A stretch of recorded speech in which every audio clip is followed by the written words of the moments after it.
Hi everyone, I did my presentation on communication in the workplace.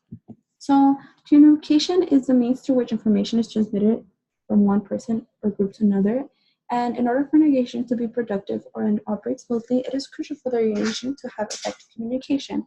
And there are different forms and ways through which communication is transmitted. So forms, written or spoken disorders, a variety of ways, written or spoken word, nonverbal means, and through pictures or diagrams. So the communication process is where information is exchanged between two or more parties, the sender and the receiver. So the sender is the encoder and the receiver is the decoder. The sender is also responsible for choosing the channel through which the message will be transmitted.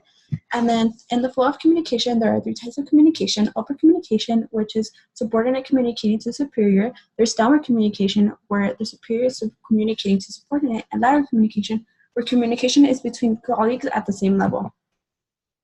So for the work-related problem, I work as a higher education student coordinator for EUP at a high school in Santa Ana. My position is unique from my colleagues because they have a clear description on their job, whereas I don't. So as the assistant to the higher education counselor, I don't have a job description with clear tasks I need to complete every day I go into work, but instead I report to the higher education counselor every day and help with what she instructs me to do for the day. The direct communication between my supervisor and I is horrible. There has been several instances where I show up to work and she isn't there, and I either have to wait for her, which can sometimes take hours, or I just leave because I find out that she's just not coming into work for the day or sometimes for the whole week. So there was a certain situation where she emailed me to ask me if I was going into work the next day, even though she wasn't going to be there. And because the students were in the time where they were taking AP exams, I decided to go because I knew that there was a lot of preparation to get done and that they needed a lot of help for it. So I responded to her email saying that I would, and she told me that she would leave a folder with the AP exam coordinator and that she would instruct me on what to do for the day and to report to her if I had any questions. When I got to school, I found that the AP exam coordinator had gone to the district for a meeting, and I didn't know where the folder was, so we had to look for it for about 30 minutes until we found it, and then I could begin my work. Inside the folder, there weren't any instructions. There was a lot of paperwork that I had done in the past, and therefore I thought I knew what I had to do. While I worked, I sent my supervisor an email letting her know that the AP exam coordinator was not at school, but that I got the folder and that I would get everything done before I left. In the folder, there were slips for students that indicated them to get out of class early and report to certain classes for the AP exam, which is going to take place the next day. This is where the problem began. Because I had seen similar slips in the past, my supervisor had instructed me to distribute them. So I assumed that I had to do the same with these slips. There was no instructions, so I went off on my past experiences. The next day, when I wasn't scheduled to work, the supervisor emailed me asking me what I had done with the slip. She was upset because I wasn't supposed to distribute them until the next day, the day of the actual exam, because she said that the students would forget.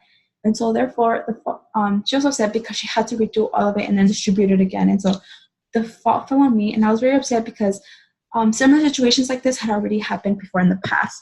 So in the communication process, there are different factors that decrease the effectiveness of the flow of communication, such as source factors, channel factors, and audience factors. In this case, the channel factors were the cause that influence the effectiveness of communication in my workplace. Selection of the proper channel of communication has an important impact on the flow of communication. The textbook states that the frequency and quality of the face-to-face communication is positively related to job satisfaction and influences the performance and efficiency. Here, I felt that my supervisor did not choose the right channel in order to communicate instructions to me, and therefore I did not do what she expected me to do, and I distributed the slips when I wasn't supposed to. And so for the flow of communication, according to the textbook, a lot of form of communication within an organization happens through downward communication, yet research has shown that there is not enough of it in the workplace.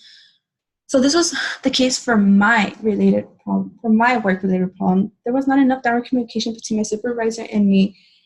And superiors may overestimate the amount of information that the workers already know. However, the research has found that workers like to know more information about work procedures and more information about the organization. So in my case, there was a filtering of information where certain information was left out, and so therefore I distributed the slips when I wasn't supposed to. So for the research study, effective organizational communication, a key to employee motivation and performance. They studied a large manufacturing company and they interviewed 10% of employees, and also they were given a communication efforts recording sheet.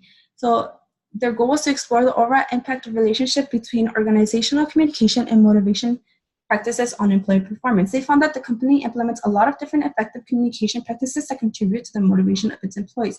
It increased the performance of the employees and their loyalty to the organization. The company showed that they valued their employees and understood the importance of employee motivation.